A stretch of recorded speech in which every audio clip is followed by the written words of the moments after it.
आज की कहानी बांग्लादेश से है।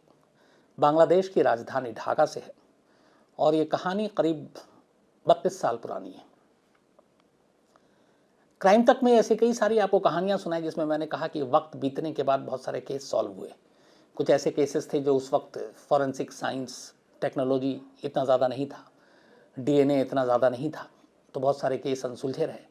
लेकिन वक्त बीतने के साथ कहते हैं फॉरेंसिक साइंस ने या डीएनए सैंपल के टेस्ट ने 30, 40, 50 साल पुराने केस को भी सुलझा दिया। तो ऐसी बहुत सारी कहानियाँ आपको सुनाई। आज की कहानी उससे हटकर और अलग इसलिए है कि एक केस जो 1989 में होता है, मतलब करीब 32 साल पहले, 30 साल के बाद उस केस को दोबारा खोला जाता है और 30 साल के बाद जो पुलिस है वो बिना किसी फॉरेंसिक एविडेंस, बिना किसी डीएनए, सिर्फ एक जो बेसिक पुलिसिंग होती है, एक पुलिस इन्वेस्टिगेशन, उसके ज़रिए एक 30 साल पुराने केस को सुलझाती है।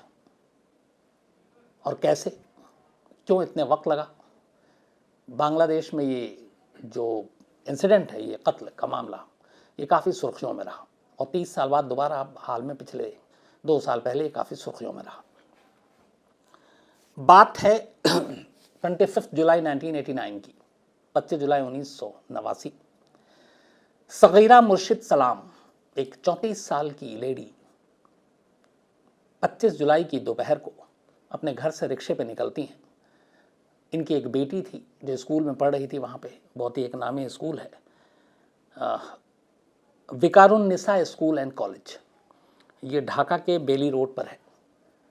तो सगीरा अपने घर से निकलती हैं रिक्शे पे, स्कूल की छुट्टी का वक्त था, उनका रूटीन था डेली, और वो उसके बाद, ये खुद एक रिसर्चर थी वहाँ के एक इंस्टीट्यूट में ढाका में, अच्छी खासी पढ़ी लिखी, तो रिक्शे पे जाती हैं और बेटी को लेने के लिए। तभी रास्ते में अचानक बेली रोड के करीब, स्कूल से पहले ही, एक मोटरसाइकिल पर 2 नौजवान, और वो अचानक सगीरा का चेन झपटने की कोशिश करते हैं, जो गले में पहना हुआ, हाथ मारते हैं, झपट्टा मारते हैं। और फिर जब वो विरोध करती हैं तो उनमें से एक अपनी रिवॉल्वर निकालता है और सगीरा की तरफ निशाना करके गोली चला देता है।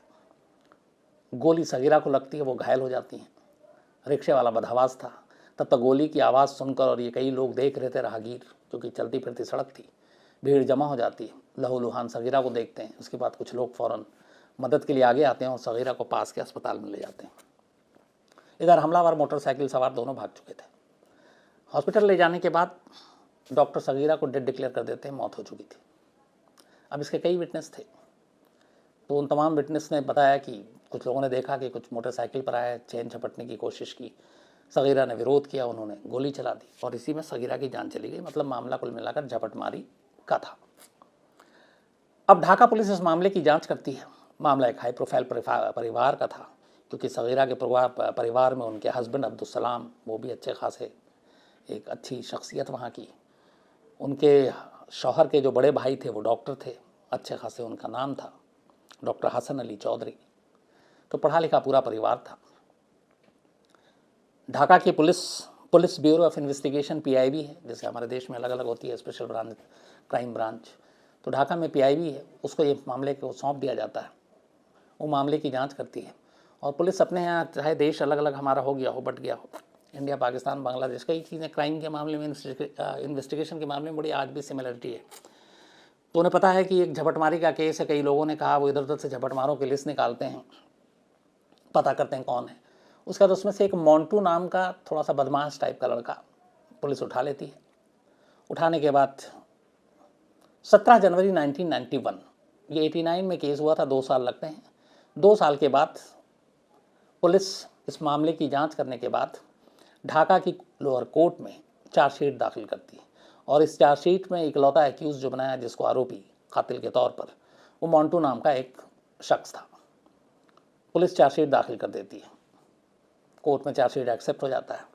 अब इसके बाद कोर्ट जो है, इस चार्जशीट में कुछ गवाहों के नाम भी दिए गए थे, तो उन गवाहों को कोर्ट में बुलाया जाता है, एक एक करके गवाही होती है। जब ये गवाही चल रही थी उसमें 2-3 गवाह एक नाम लेते हैं और वो नाम था मारूफ रज़ा।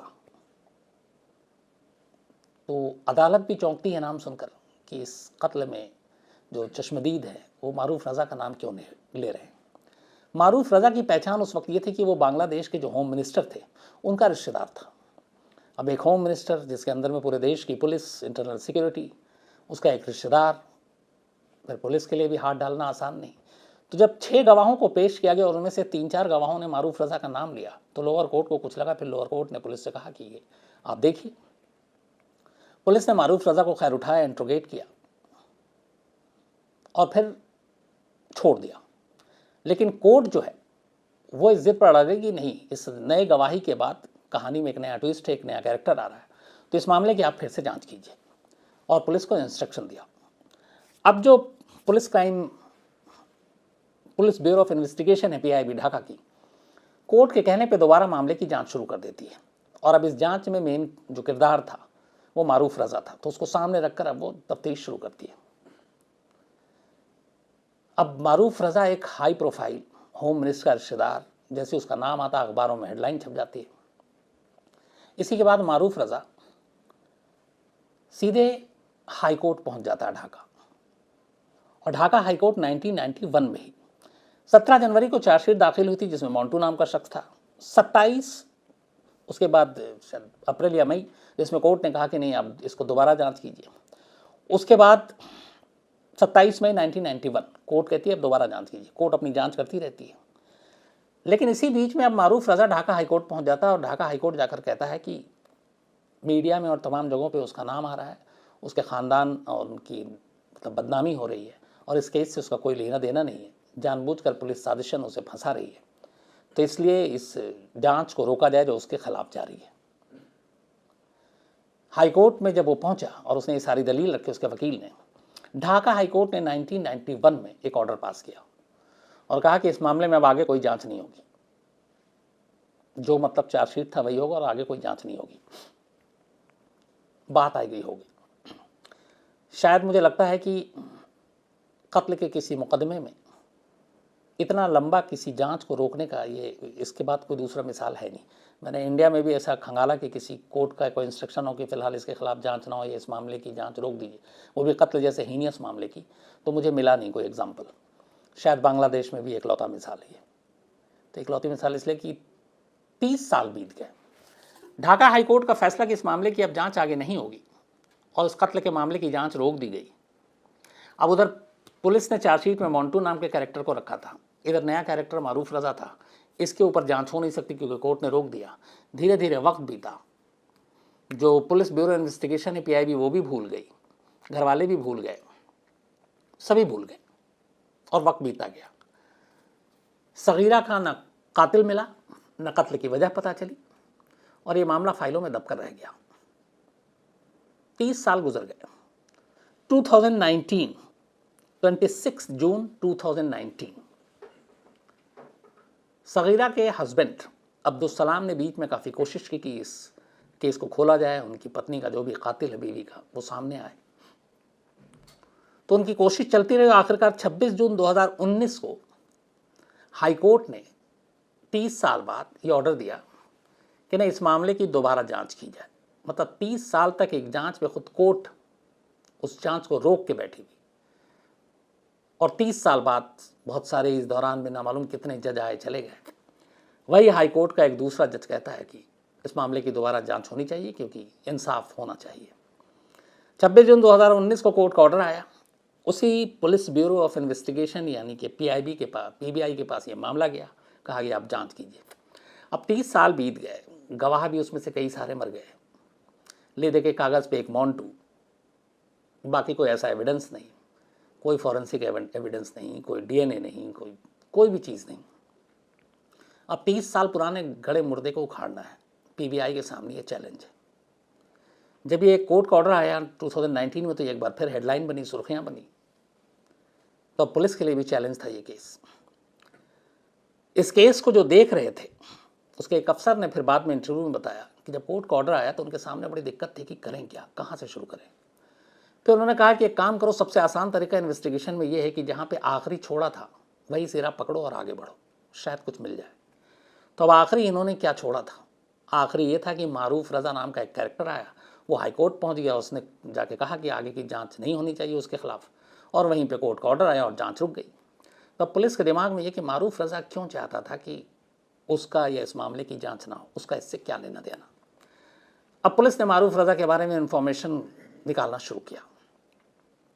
इसके बाद उस वक्त के जो गवाह थे, विटनेस थे, उस ज़माने में जो चार्जशीट की थी, उनको एक एक कर जो जिंदा बचे थे उनको टटोलना शुरू किया। उस मोंटू को, जिसको चार्जशीट में इकलौता शुरुआती स्टेज पर कातिल बताया गया था, उसको ग्रिल किया।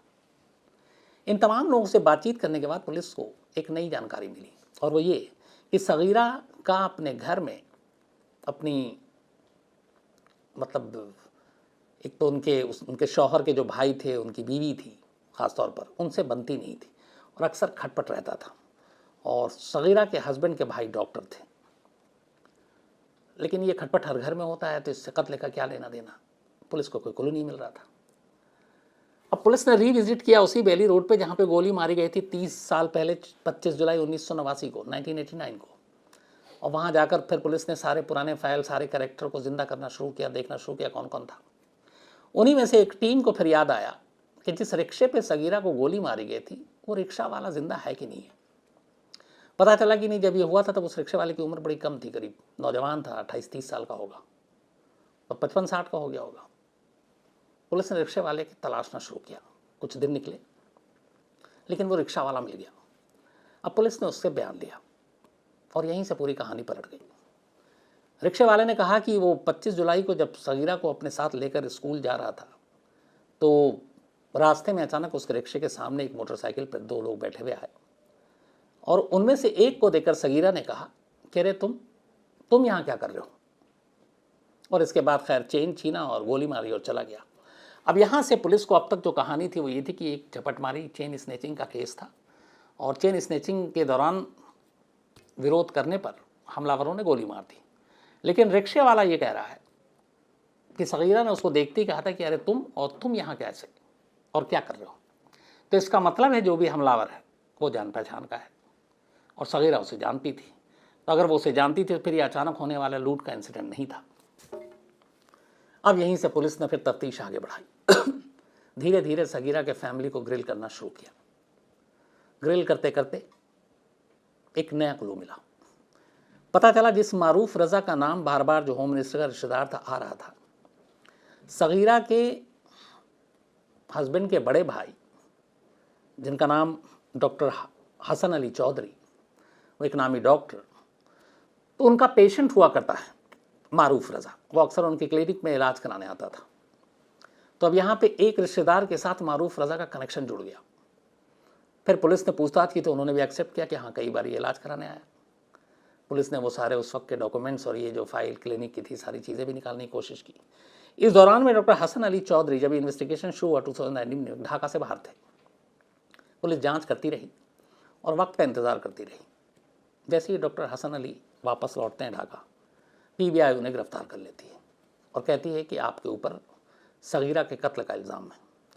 इसके बाद डॉक्टर हसन अली की चौधरी की पत्नी, जो बीवी हैं उनकी, सैयदतुल महमूदा शाहीन, पुलिस उन्हें भी गिरफ्तार कर लेती है कि आपने इस कत्ल में मदद की।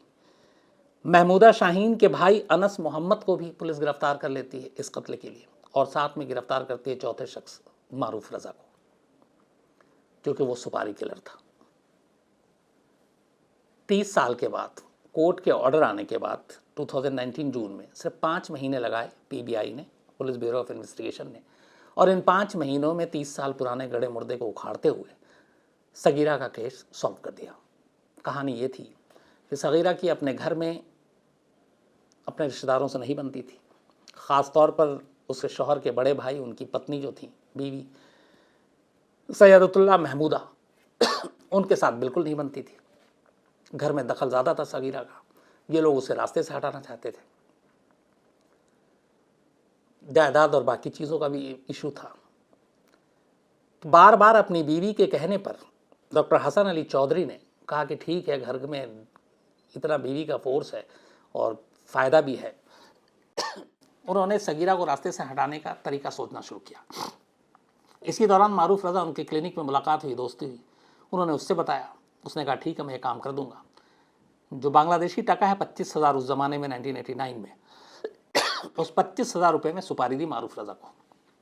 मारूफ रज़ा ने 2 सुपारी किलर हायर किए और फिर 25 जुलाई 1989 को स्कूल के करीब बेली रोड पर सुपारी किलर ने सगीरा की हत्या कर दी। लेकिन एक रिक्शे वाले का यह बयान कि किलर ने झपटमारी से पहले उसको सईदा ने पहचान लिया था, सगीरा ने केस को खोल दिया। तो 30 साल बाद इस तरीके से ये केस सुलझा। तो एक अदालत की वजह से जिस कत्ल के मामले को 30 साल तक दबा कर रखा गया, उसी अदालत के एक दूसरे जज के फैसले की वजह से 30 साल के बाद उस मामले की फाइलें दोबारा खुली और सिर्फ 5 महीने में पूरा मामला सुलझ गया। ये चारों डॉक्टर हसन अली चौधरी, सैयदतुल महमूदा शाहीन, अनस मोहम्मद और मारूफ रजा जेल में है इस वक्त। इनके ऊपर कत्ल का मुकदमा चल रहा है और फाइनल अभी फैसला नहीं आया। जब आएगा तो आपको ज़रूर बताऊंगा, लेकिन चार्जशीट दाखिल हो गई है। इसमें बहुत सारे गवाह भी सामने आ गए और सबसे बड़ी बात यह है कि 1991 में सगीरा के कत्ल के लिए जिस मोंटू नाम के नौजवान को पुलिस ने पकड़कर मेन कातिल बताया था, उसको इस चार्जशीट से हटा दिया गया और कहा गया कि उसका इस कत्ल से कोई लेना देना नहीं, बल्कि उस वक्त पुलिस ने अपने केस को सुलझाने के नाम पर एक गलत आदमी को फंसा दिया था और इसीलिए चार्जशीट में उसका नाम दिया था। तो एक बेगुनाह बाहर हो गया और 4 जो असली गुनहगार थे 30 साल के लंबे इंतज़ार के बाद सगीरा के कत्ल के इल्ज़ाम में फ़िलहाल सज़ा काट रहे हैं जेल में। तो ये थी कहानी ढाका की।